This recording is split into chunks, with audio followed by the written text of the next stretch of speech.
we're going to have a great show. And I know we're going to have a great show for one reason. They gave me a Franklin certified early in the show, which is going to get my blood going. So as a result, let's just walk right into it, shall we? And tonight, we're going to spend a couple of minutes talking about this one. It is the pair, the last two of the Franklins from Denver, are the largest anomaly coins on the planet. If you look at mintage figures alone, which is what we did prior to the grading services being out there, right? We would look at these two and say, well, those are the two largest Denver mintages on the planet. So I'm going to look for others that are the same price, just kind of what we do. And if you don't go to shows and look for them, you don't know the difference. Well, guess what? When the grading services started, and now we have 35 years under their belt, they have told us one very important thing. And that is that in the high grade 64, FBL, full bell lines, and we'll show you what that is in a second, there are no coins known to exist. None. We're looking at the 62D, and only 1,254 of them are known to exist, and 64 or 65, and there's nothing higher. Now, the full bells, look at the bottom of the bell. See those three lines, and then a gap, and then three other lines? Intact all the way, and then they'll put the FBL on the coin. Now, the 63 is just as crazy. There's only 2,790 of those. So this is the graphic that explains the full bell line. That means, just like Steve referenced, that's the regular coin on the left. When they're striking them early on in the process, those dies are fresh. So those lines will reach all the way from the left to the right of the bell. And it has to be all 6 lines that are fully visible in order for the grading services to designate them with the FBL on the label, standing for the full bell line. These are the FBLs, full bell lines, both dates, as graded by NGC, and they are in mint state 64. Ironically enough, even though the mintage figures are 35.4 million and 67 million on each one of these dates respectively, and the population's just 1,254 on the 62 and 2,790 on the 63, the rarity factor is pretty much the same. It's 0.004%. 0.004. We always talk about being in the 1% club. We recently spent some time on the Franklin proofs in 67. We said you want to be in the 1% club, which means 99% of the coins are not as nice. In this case, 0.004% is the small, tiny fraction of what these coins are in its entire population or mintage figure. 0.004. That's crazy small. It's crazy small. And then one step further, we've always referenced by the grade, FBL's the bonus. These 2 years, it is not only a rare coin, it is a significant difference in the quality of the coin. If you look at 1962, there are 4,500 coins that grade 64 or higher. Still a tiny number when you consider they made how many coins? 35.4 35.4 million. So a tiny number. But inside of that, only 1,254 of them are known as FBLs. So it's a big plus this time around. But when you go to the 63, it's a wow moment when it comes to numbers. We're looking at a mintage of 67 million coins, the highest mintage of any Denver in the entire Franklin series. Only 10,000 of them have ever graded 64 or higher. Still a tiny number.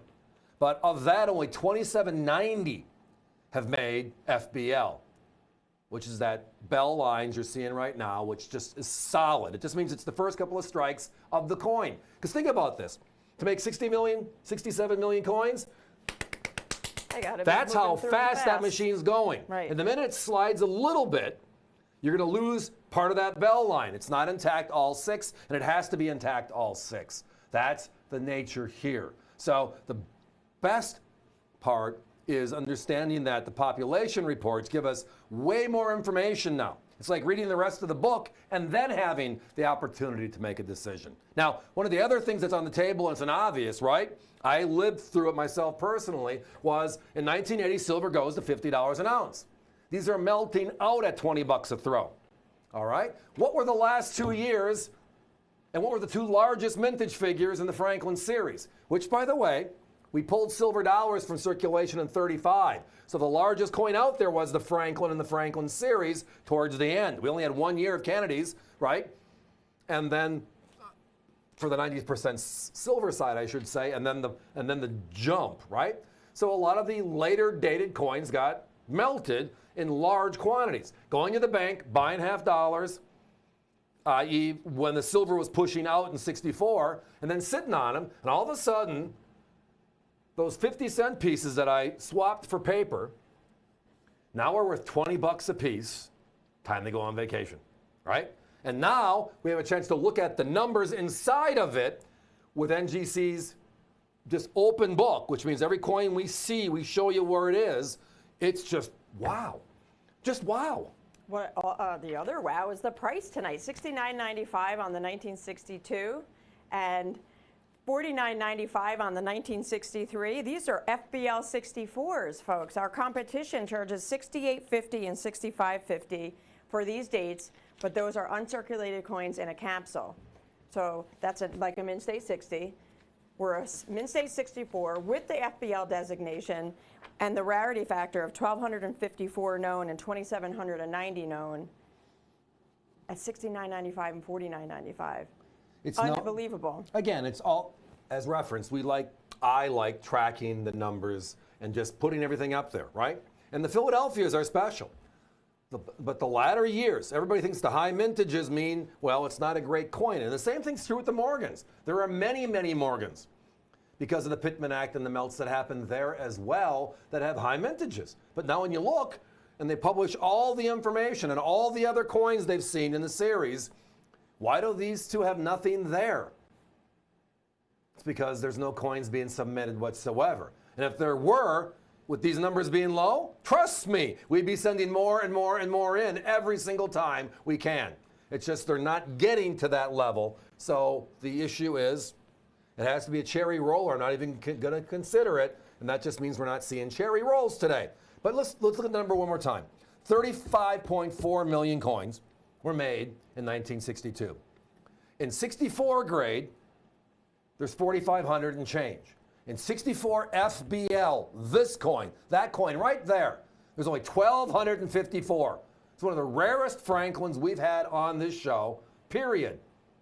It's only $69.95. It's rarer than all of the S's, and all the S's sell for more because they're S's.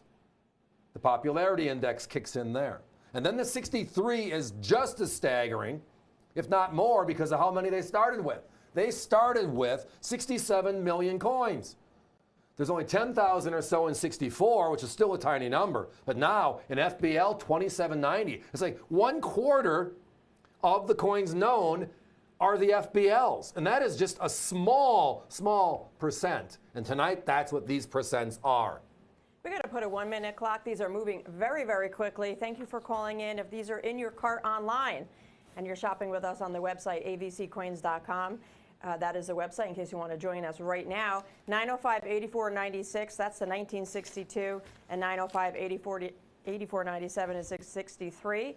Push these through your checkout, secure your order number. These always sell out very, very quickly, and I just don't want you to miss out on this opportunity. $69.95, $49.95 for FBL 64s, or our competition is $68 and $65 for this coin in a capsule with no FBL. It's just an uncirculated Franklin half dollar. Yeah, I mean, again, we're 4 grades higher, first strike designation, FBL, and wow. I mean, that's the thing. These are great coins, not good coins. They're great coins. And the prices tonight make you want to just jump onto the phone and talk to our operators. Thanks, everybody. We got to be moving on.